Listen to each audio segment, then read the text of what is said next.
Well, those of you who watched the video I did on the Browning Airstar 200 will know that I'm quite interested in unusual air rifles, and this one I think definitely comes into that category.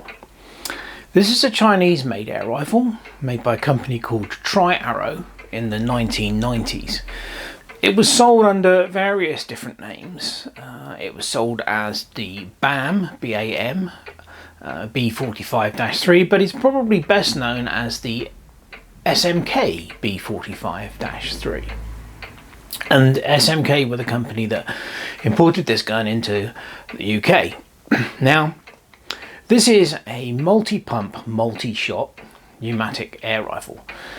And it's unusual in the fact that it has an integral disc magazine. And we'll close in on that so you can have a look.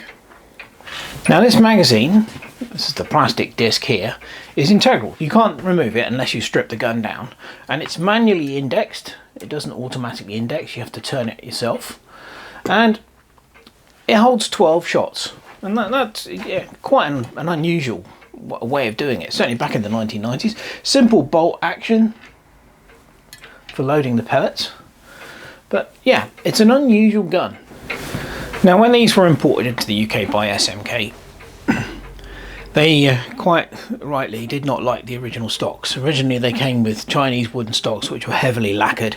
I've seen them and they were not nice at all. So SMK chose to import some walnut Italian stocks, which is what this one is, and have those fitted instead, and it improves the look of the rifle no end.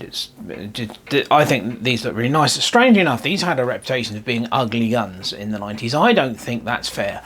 I actually quite like these guns. It's an unusual look, I agree, but certainly not ugly, not in my book. So specs, well, they came in 22 and 177. This is the 177 version. They've got a 19-inch rifle barrel, and this rifle, considering that this was a budget rifle in its day, is extremely accurate. The barrels on these things are way better than you'd expect for a budget rifle. This one has got the original fixed sights on it. This rear sight is adjustable for elevation and windage. As I said earlier, it's a simple bolt action for loading the pellets into the breech. I'll explain the loading procedure for the magazine. There is no safety on this. It auto cocks when you start pumping it up, and that's it. So the preferred method of operation is to leave the bolt back, pump it up, then put the pellet, move the bolt forward, put the pellet into the breech, because as I said, there is no safety on this. Yeah, I think it's a very, very, very nice rifle. So let's have a look at the magazine loading procedure. So this is your loading port here, and you simply drop the pellet in, skirt downwards. So you pop the pellet in to the loading port and it drops into the magazine. You then rotate the magazine and drop the next pellet in. So can anyone spot the immediate problem with this? Well, the problem is that if you've got the magazine fully loaded, let's rotate it back to the one where the pellet is in, then if you've got all of the chambers in the magazine loaded, then you will have a pellet in line with the loading port. And of course the problem with that is if you tip the gun barrel down, the pellet will fall out.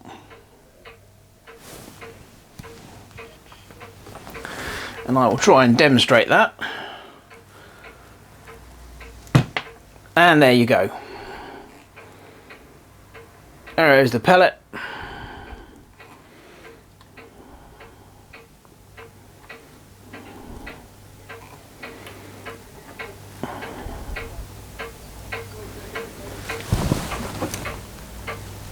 On the mat. So that's the problem with this magazine system. So what this means is that for all practical uses, the magazine really is only 10 shot. If you load in 10 pellets, leaving 2 chambers empty, you will always have an empty chamber in line with the loading port here. This top one is the breech. The next one round is the spring and ball bearing, which is the detent, which makes this lock into a specific position and gives you the ratchet action. And then the next one round is the loading port. So as long as you've got two chambers empty, you'll always have a empty chamber in line with this, and you won't be dropping pellets all over the place. But as I said, it still gives you 10 pellets. So, you know, I don't think that that's unreasonable at all. Now this is the pump in action. It has an underlever. You bring that up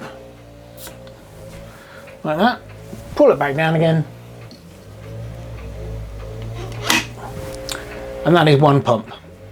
Now I've been using this with 5 pumps. It's supposed to be 6 pumps for maximum pressure.